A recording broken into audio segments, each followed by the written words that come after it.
In Dracula Untold, a battle-weary prince elects to make a dark bargain with a foul demon in order to save his people from the Ottoman Empire. Hello, I'm Luke Evans and you're watching Made in Hollywood. Now you're going to see a clip of my new film, Dracula Untold.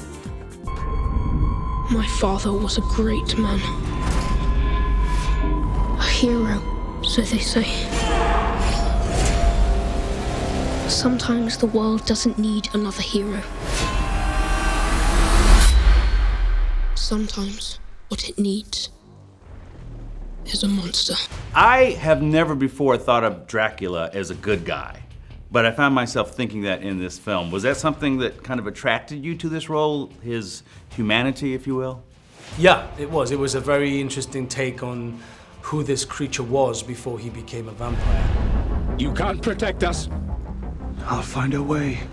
The reason why we all think of Dracula as a very bad, dark, sinister creature is because in the Bram Stoker story, he is that person. And it's Bram Stoker's story that made the story so popular and well known, but it is only about a portion of that character's life. I have been waiting an eternity. What we've done in this film is tell the story of the origins of this vampire, who he was a man, he walked this earth. Such modesty. I wonder where he gets it from. I think that's what really drew us to this story, is that it's an origin story. It's about pulling apart the myth of Dracula and looking at the man behind the legend. That's what attracted me to the project was, I mean, why bother going and making another Dracula film unless you're going to try and or make an effort to bring something new to the mythology. The Sultan is preparing for battle.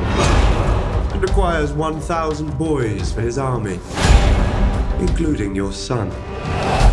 You would sort of maybe question what you thought of him when you watch this movie, but you know, as you know, the story isn't as straightforward and black and white as one would want. It's about the humanity behind this monster, and I think that's what's so interesting, is that you learn that it's not good versus evil or black and white. It's all kind of mashed up in this beautiful gray area. Run to your mother.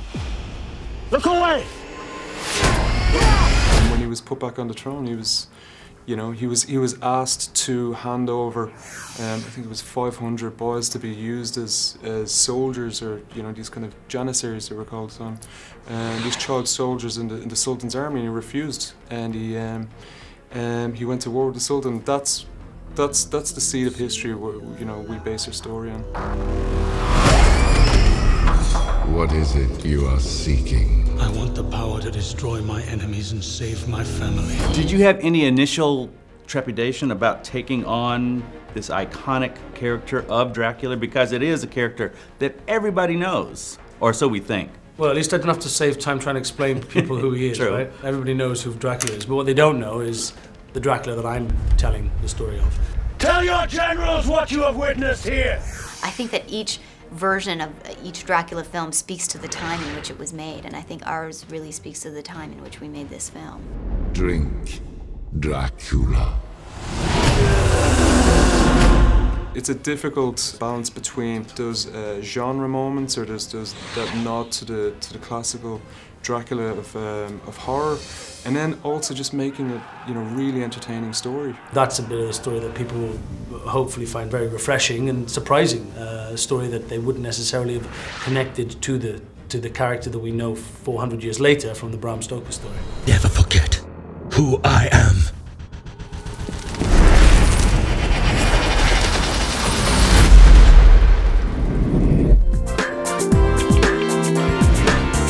Made in Hollywood.